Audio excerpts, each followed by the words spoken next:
ষষ্ঠ পাঠ তাওহীদুল উলুহিয়াহ ও কাফির মুশরিকদের অবস্থান নিয়ে আলোচনা। তাওহীদুল উলুহিয়াহ এর পরিচয়। তাওহীদুল উলুহিয়াহের অর্থ হল ইবাদত বা উপাসনায় একত্ব, অর্থাৎ সকল প্রকার ইবাদত যেমন নামাজ, যাকাত, রোজা, হাজ, জবাই, প্রার্থনা, সাজদাহ, উৎসর্গ, নির্ভরশীলতা ইত্যাদিতে একমাত্র আল্লাহরই প্রাপ্য বলে বিশ্বাস করা ও মেনে চলা। কেউ যদি আল্লাহর ইবাদতের সাথে সাথে অন্য কারো ইবাদত করে, তাহলে তার ইবাদত আল্লাহ কবুল করবেন না, কারণ সে আল্লাহর সাথে অন্যকে অংশীদার করেছে।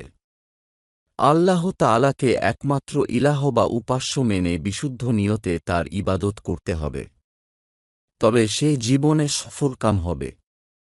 এই সম্পর্কে আল্লাহ তাআলা বলেন, তোমাদের ইলাহ বা উপাস্য এক আল্লাহ, তিনি ছাড়া আর কোনো ইলাহ নেই।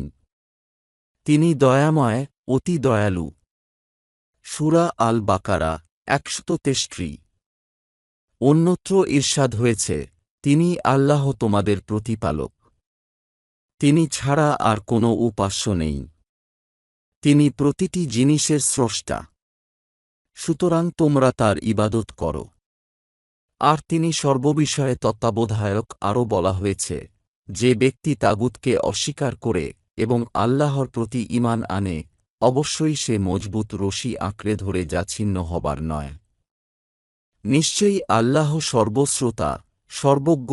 এক কথায় তাওহীদুল উলুহিয়াহ এর অপরিহার্য দাবি হল মহান আল্লাহকেই একমাত্র ইলাহ হিসেবে মেনে নিয়ে নিরঙ্কুশভাবে শুধু তার ইবাদত করতে হবে। সামগ্রিক জীবনে একমাত্র তার দেওয়া বিধানাবলী মানতে হবে। আল্লাহ ও রাসূল সাল্লাল্লাহু আলাইহি ওয়াসাল্লাম এর আনুগত্য করতে হবে। তার দেওয়া বিধানের বিপরীত যারা বিধান তৈরি করবে, যারা সে সকল বিধান দ্বারা বিচার কাজ করবে ও যারা সে সব বিধান পালনে বাধ্য করবে, তাদের সকলকে প্রত্যাখ্যান করতে হবে। তাওহীদুল উলুহিয়াহ বিষয়ে কাফির মুশরিকদের অবস্থান। তাওহীদুর রুবুবিয়াহের ব্যাপারে কাফির মুশরিকদের কোনো আপত্তি ছিল না। আল্লাহ তাআলাই যে একমাত্র স্রষ্টা, প্রতিপালক, পরিচালক, সংহারক, রিজিকদাতা, নিয়ন্ত্রক, বিচারক ও সকল বিষয়ে সর্বময় ক্ষমতার অধিকারী, এই ব্যাপারগুলোতে তাদের কোনো আপত্তি ছিল না। তারা মনে প্রাণে এগুলো বিশ্বাস করত ও আল্লাহর ইবাদত করত।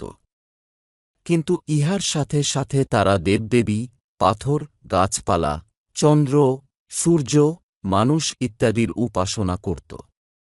তারা একমাত্র আল্লাহর উপাসনা করতে অস্বীকার করত। এই প্রসঙ্গে আল কুরআনে বর্ণিত হয়েছে, আল্লাহ যে শস্য ও চতুষ্পদ প্রাণী সৃষ্টি করেছেন, সেখান হতে তারা আল্লাহর জন্য একটি অংশ নির্ধারণ করে। অতঃপর তাদের ধারণা মতে তারা বলে, ইহা আল্লাহর জন্য ও ইহা আমাদের অংশীদারদের জন্য। সূরা আল আনআম ১৩৬। কাফির মুশরিকরা আল্লাহ তাআলার প্রতি বিশ্বাস এবং তার জন্য ইবাদত ও তার কাছে প্রার্থনা করা সত্ত্বেও অংশীদার হতে মুক্ত না হওয়ার কারণে তারা জাহান্নামের ইন্ধনে পরিণত হয়েছে। ফলে তারা পরকালে মুক্তি পাবে না।